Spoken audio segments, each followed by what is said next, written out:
अगर एक प्रधानमंत्री जिसके पास इतनी सत्ता है उसको इस नौबत में आना पड़ रहा है कि दो मुख्यमंत्री को आपने जेल में डाल दिया, तमाम नेताओं पे आपने केस डाल दिए, रोज सुबह से शाम तक आप यही कहते कि वो भ्रष्टाचार करते हैं, ये भ्रष्टाचार। मैं ही ईमानदार हूं, खुद मैं अपनी प्रशंसा करूंगा, मैं ही एक ईमानदार इंसान हूं, इस पूरे देश में बाकी सब भ्रष्ट हैं।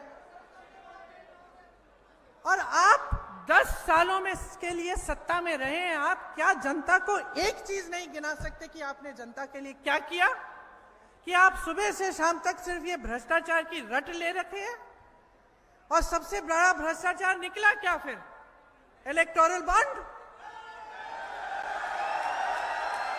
जैसे ही सुप्रीम कोर्ट ने कहा सूची दिखाइए, पारदर्शिता चाहिए हमें, आपको किसने चंदा दी? क्या हुआ? अचानक एसबीआई को चंदा की वो लिस्ट ही नहीं मिली पहले। फिर सुप्रीम कोर्ट ने कहा कि नहीं हमें लिस्ट चाहिए, लिस्ट निकली। लिस्ट में क्या निकला? कोविड के वैक्सीन वालों से चंदा, पुल बनाने वालों से चंदा, जिनके पास एजेंसियां भेजी थी उनसे चंदा, और फिर एजेंसियां नहीं गई, लौटी उनके पास। तो सबसे बड़ा भ्रष्टाचार किसने किया?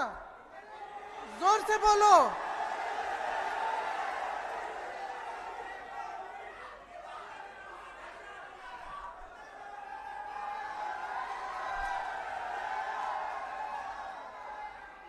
तो अब और कुछ बचा नहीं, चुनाव आ गए, काम के बारे में तो आपने बोलना नहीं है कि हमने क्या किया क्या नहीं किया। ठीक है, G20 गिना दिए, जब ओलंपिक में मेडल आए उसका भी श्रेय आपने ले लिया, ठीक है, आप ही ने जीते होंगे। अब बचा क्या है?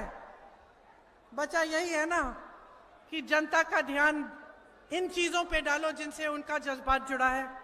तो धर्म की बातें शुरू हो गई, हुई कि नहीं हुई?